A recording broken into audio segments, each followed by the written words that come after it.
Bella Kamanou Mohamed Bari, nous allons à présent aborder l'actualité du jour. L'actualité du jour, c'est bien sûr cette remise annoncée du projet de nouvelle constitution au chef de l'État. Hier déjà, nous avons entamé bien sûr cette série d'émissions, on va dire, consacrées à cet événement historique. Et vous l'avez suivi également dans la grande édition du journal de la RTG, dans la télévision nationale.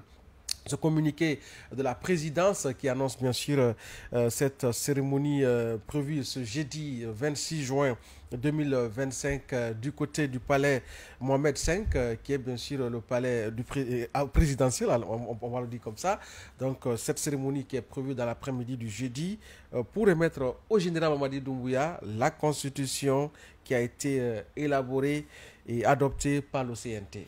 C'est qu'il faut dire quand même que pour moi, cette cérémonie, c'est l'aboutissement d'un processus qui se veut participatif, inclusif, rigoureux, tout ça dans la vision et la démarche de faire en sorte quand même que les aspirations du peuple de Guinée puissent désormais être dans une sorte de préoccupation nationale. Parce qu'on a vu malheureusement, c'est vrai que nous ne sommes pas à notre première transition en Guinée, mais ni à notre première constitution dans l'histoire politique de la Guinée, mais la démarche imprimée à l'élaboration de l'avant-projet de nouvelle constitution sous le CNRD, pour moi, elle se veut particulière parce que tout simplement, le processus a été transparent, mais aussi inclusif et ouvert à tous les Guinéens. Parce que je rappelle, tout à l'heure dans votre libellé, vous le rappelez que le président de la République, dès la prise de responsabilité de l'armée guinéenne sous le sceau du CNRD, il avait déjà à lui une vision qu'il a portée avant même de mettre en place le Conseil national de la transition, en disant qu'il voudrait d'une constitution pour la Guinée qui n'est pas du copier-coller, une constitution qui est sortie, j'utilise votre qualificatif, des entrailles des réalités guinéennes, mais aussi une constitution grâce à laquelle on peut rassembler, mais aussi des Guinéens, mais aussi que certaines constitutions qui nous ressemblent. Et aujourd'hui, quand vous regardez le processus imprimé par le Conseil national de la transition sous le leadership du président Dr Dansé Koroma, c'était de faire en sorte de joindre cette vision de président, c'est-à-dire l'acte, notamment l'action à cette vision de président. Il fallait concrétiser cette vision de président à travers une démarche inclusive. Et cette démarche-là, on l'a rappelé hier dans cette émission, il y a eu quand même des étapes pas des moindres. On parle des consultations nationales, on parle du forum interreligieux, on parle des assises nationales, on parle du débat constitutionnel, on parle du débat d'orientation constitutionnelle, on parle également du comité de la réalité, des missions de voyage, d'information. Donc l'ensemble de ce processus-là avait un seul dénominateur commun, n'est pas exclure aucun Guinéen dans le processus d'élaboration, mais aussi que tout le peuple de Guinée soit témoin du processus d'élaboration. Donc du coup, après ça, on a vu cette campagne de vulgarisation, comme pour dire, nous sommes venus vers vous lors des consultations et puis également des débats d'orientation, nous vous ramenons le débat, c'est-à-dire le document qu'on a eu à élaborer, est-ce que le CNT a respecté à la lettre les préoccupations et les recommandations des Guinéens. De là aussi, il y a eu des amendements apportés, mais aussi le président de la République, pour conférer la Constitution et pour arrimer la Constitution également à nos réalités ancestrales et culturelles, il a voulu quand même que ça soit soumis également à la rélecture des experts nationaux qui ont également porté un regard critique sur le document. Finalement, au sortir de tout ce processus-là, c'est quand même le clou d'un processus historique qui sera aujourd'hui couronné par cette journée et du jeudi qui est prévu lors de la remise. Alors, moi, je me dis que, aujourd'hui, on ne peut pas se dresser des couronnes, pour l'instant, peut-être aux acteurs, pas des moindres, le premier, le président de la République, qui en a eu la vision, parce que, quelle qu'en soit la pertinence des acteurs, il faut un bon metteur en scène. Et le président de la République s'est montré un bon metteur en scène. Il a eu de bons acteurs. Et ces acteurs-là ont eu de bons scénarios qui ont abouti également à ces documents. Donc, cette journée, pour moi, elle se fait historique. Je ne vais pas utiliser vos qualificatifs. Elle sera désormais ancrée dans les annales de l'histoire. Parce que tout simplement, jamais dans l'histoire politique de Guinée, on a eu à faire respecter tout ce processus-là, mais jamais en Guinée, on a remis une constitution au président de la République de façon officielle et que le peuple de Guinée soit témoin de son contenu et de son élaboration. Très bien. Donc pour moi, c'est un processus qu'on pourrait quand même être vraiment heureux d'assister en tant que Guinéen, parce que c'est pour l'histoire et on aura le temps d'après d'expliquer ça devant nos petits-enfants. Nous avons la chance quand même, hein, nous avons une très grande chance d'être des témoins voilà, donc privilégiés de ces instants historiques de notre pays. Alors, que dire maintenant, après tout ce que Mohamed Bari a dit par rapport à ce rappel un peu du processus d'élaboration de la Constitution, parce que les conseillers avaient le choix de s'enfermer dans une tour d'ivoire comme les autres l'ont fait, comme les autres le texte et le mettre à la va-vite à la disposition, bien sûr, du président, tout comme aussi, eh bien, le CNT, bien sûr, en lisant entre les lignes par rapport à la vision imprimée par le chef de l'État, a opté pour l'inclusivité par rapport, bien sûr, à l'élaboration de la Constitution. Donc, ce jeudi 26 juin 2025 va être une sorte de cerise sur le gâteau. La Constitution va être remise officiellement au président de la République, le général Waly Doumbouya. Je vais d'abord commencer par m'appuyer sur la conclusion de notre cher ami Bari, qui disait que c'est une chance que nous avons donc de pouvoir assister à ces moments historiques, à cette page historique de la vie de notre nation, donc du parcours de la Guinée, parcours politique de la Guinée. C'est une chance que les Guinéens donc, qui vivent en ce moment sur le sol guinéen et à l'étranger ont eu d'avoir pu assister à cette phase historique de notre pays. La remise qui est programmée pour le samedi 25, hein, sauf erreur de ma part. Le jeudi 26. Le jeudi 26. Donc, et grande mobilisation samedi 28. Voilà, on en parlera d'ailleurs tout à l'heure. Voilà. Donc, d'abord, c'est un jour pour nous qui sommes un peu superstitieux. C'est un jour, généralement, lorsque vous interrogez les numérologues et d'autres géomanciens, ils vous diront que le jeudi, c'est un beau jour. C'est un jour porteur de chance. C'est un jour porteur de chance. Et si vous avez un enfant les jeudis, vous pouvez compter sur eux. Alors, c'est un bon jour qui a été choisi.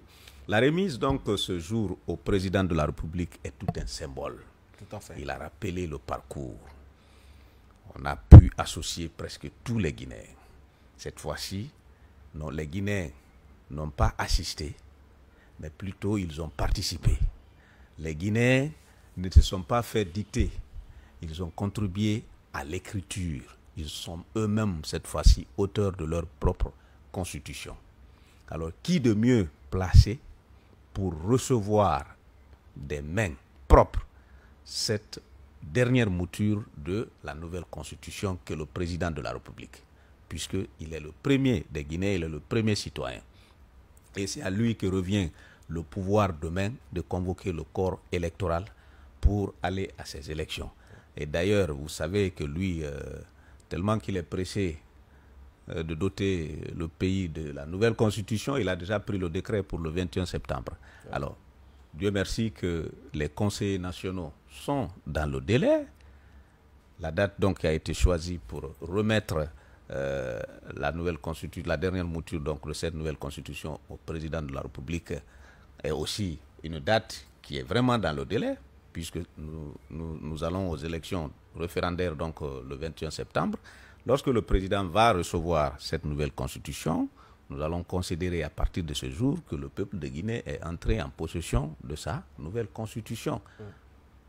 Et de son projet, pour le moment. Sous réserve que le texte va être plébiscité. Oui, c'est un projet, un projet, je suis d'accord. Ouais. Ben, il le rappelait, un projet aujourd'hui dont le contenu est connu de tout le monde, presque de tout le monde. On rappelle nos rubriques, voilà. Cette rubrique qu'on a dans cette émission. Voilà, hormis cette rubrique, il y a eu la vulgarisation. Il y a eu une vulgarisation qui, en tout cas, qui a couvert tout le pays, une vulgarisation qui a occupé presque tous les Guinéens pendant plusieurs semaines. Ouais. Alors, c'est une constitution aujourd'hui qui n'est pas dont le contenu n'est pas étranger pour les Guinéens, sincèrement. Oui, l'avantage, justement, par rapport à ce que vous dites, les Guinéens sauront cette fois-ci ce sur quoi ils doivent dire oui ou non. Bien entendu. C'est important parce qu'avant, il n'y a pas eu ce battage pour pouvoir populariser, comme on le dit, le contenu du document. C'est que jamais il n'y a eu un référendum. Quand on dit oui, on sait pourquoi on a dit oui. Quand on dit non, on sait pourquoi on a dit non. C'est important. Non, jamais dans l'histoire politique de la Guinée, il n'y a eu un référendum pour dire oui ou non à une constitution. C'est une première dans l'histoire. Le premier référendum, c'était par rapport également à la souveraineté nationale, notamment en 1958. Donc jamais, à ma connaissance de jeunes journalistes, jamais en Guinée, le peuple de Guinée n'a été soumis. Non, il y a eu un référendum. La loi fondamentale. En 90. La loi fondamentale de 90. C'est juste... Non, ça, un saut dans l'histoire. Ça, c'est un peu différent le processus. Je ne vais pas revenir sur ça. Là où je suis d'accord avec vous, là où je suis d'accord avec vous, parce que c'est important de faire un saut dans l'histoire aussi par rapport à ce pan du débat. C'est de faire comprendre aux uns et aux autres que la constitution de 2024 ou 2025 désormais n'a pas eu, en tout cas, a eu beaucoup plus de chances d'être connue avant même qu'elle ne soit votée par les citoyens. C'est important parce que les autres constitutions étaient beaucoup plus maîtrisées par la classe, les académiciens, par les académiciens, experts, les spécialistes, mais pas par le grand peuple, en tout cas par le peuple, par le bas peuple, on va dire. Aujourd'hui, cette constitution, comme vous l'avez dit, a été écrite par ces citoyens-là, à travers bien sûr leur contribution à tous les niveaux. Bien sûr, bien sûr. Je ne vais pas contredire mon cher Barry, mais la loi fondamentale a quand même connu aussi une vulgarisation, même si le niveau de vulgarisation n'a pas atteint celui que nous avons connu, puisque nous avons été aidés aussi par les nouvelles technologies de l'information, les réseaux sociaux. Bon, il y a aussi la libéralisation des ondes, alors qu'à l'époque, il n'était pas facile de se faire entendre en restant toi seul dans ton petit studio par des milliers de Guinéens, parce qu'il n'y avait pas de radio privée, il n'y avait pas les réseaux sociaux à l'époque. Bon, cette fois-ci, c'est vrai, ce sont des outils qui ont aidé à vulgariser aussi, sans compter que les gens se sont déplacés pour aller dans les maisons, dans les salons, dans les cafés, dans les villages, les districts, les préfectures, partout. Des Guinéens d'ici et d'ailleurs. Les gens ont été associés. Alors, ça a permis un véritable battage, une véritable explication à l'échelle nationale, pourquoi pas à l'échelle internationale. Ça a beaucoup aidé. Alors, pour moi, nous allons avoir une constitution vraiment dont le contenu est déjà à la disposition des Guinéens. Pour ne pas dire, les Guinéens ont déjà fini de s'approprier du contenu de cette constitution. Donc, la campagne qui va suivre maintenant, qui va être peut-être partagée entre le oui ou non, pour le camp peut-être de l'opposition, qui va vouloir convaincre ses militants de voter non, le camp de la mouvance va vouloir convaincre ses militants de voter oui. Ben, en tout cas, on cherchera à voir qui va prendre le dessus sur l'autre, mais aujourd'hui, ça va être difficile pour même ce camp de l'opposition de dire à un Guinéen de ne pas voter contre, parce que les Guinéens connaissent déjà le contenu. Alors, et mieux, s'il te plaît, le référendum est une élection citoyenne. S'il te plaît. Elle est moins politique parce que les acteurs politiques eux-mêmes sont concernés par le contenu du Il y a un pan de cette cérémonie que je voudrais révéler, si vous permettez. C'est que pour moi, cette cérémonie, elle pouvait se passer comme les autres constitutions. Hein. On pouvait remettre au président de la République sans faire rien de communication dessus, tout ça. Mais pour moi, cette cérémonie, elle a un niveau de compréhension et d'analyse pour moi à deux sens. Premièrement, c'est de dire au président de la République, le général Mamadi Doumbouya, qu'il a fait un rêve pour la Guinée, il avait une vision pour la Guinée, et cette vision-là, aujourd'hui, il prend le peuple de Guinée en témoin. Je vous ai promis que j'ambitionne de faire ça pour la Guinée. Voilà le résultat de cette ambition. J'ai commis des tâches. J'en viens. Donc ce qui veut dire d'abord, c'est que la capacité d'un chef d'État de tenir promesse, ça c'est déjà un acquis. Et l'autre chose, cette cérémonie va être pour moi l'illustration parfaite de la confiance d'un homme placé à un acteur de la société civile. À l'époque, on se rappelle quand il était question de désigner quelqu'un pour occuper la tête, le perchoir du Conseil national de la transition. Il y avait quand même des noms extraordinaires sur la liste. On parlait même de Monseigneur Robé Sarah et autres. Mais le président de la République, il a préféré un Guinéen qui évolue en Guinée, qui s'est façonné en Guinée, qui n'a pas forcément d'autres parcours comme certains, un Sorbonnard. Mais aujourd'hui, la remise de cette constitution donne raison au chef de l'État d'avoir choisi un homme de la Guinée, un homme qui connaît les rouages de la Guinée et un homme aujourd'hui qui est en phase avec les aspirations du président de la République. Donc pour moi, c'est que cette cérémonie, c'est le couronnement de tout un symbole de confiance. D'abord, la confiance du peuple vis-à-vis de son président, mais aussi la confiance du président de la République vis-à-vis de celui qu'il a désigné pour cette mission. Et cette personne aussi, elle n'est pas seule dans cette mission.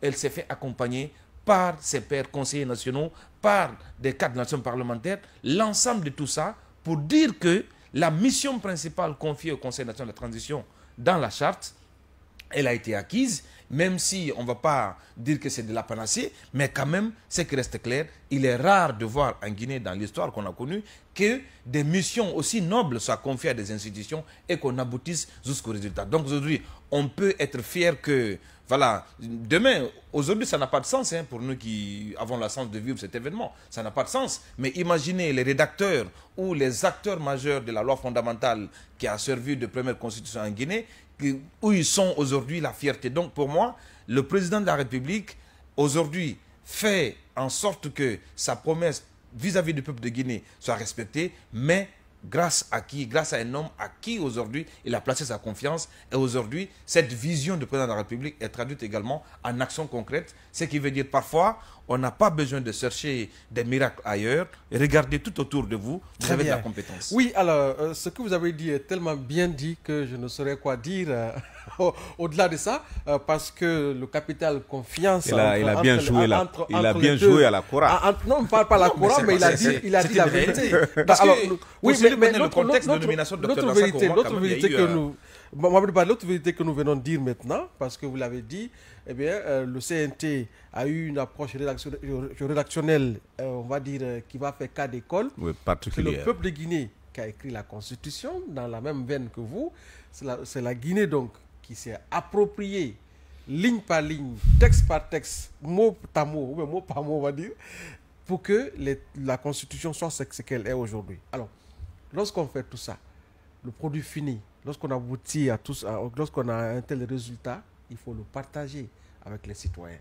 Il faut le partager avec les acteurs qui ont contribué à l'écriture de la Constitution. Vous avez contribué, voici le document final que nous vous présentons. Et c'est en cela que nous allons aborder cette fois-ci le second volet de cette question de la Constitution à travers cette grande mobilisation prévue cette fois-ci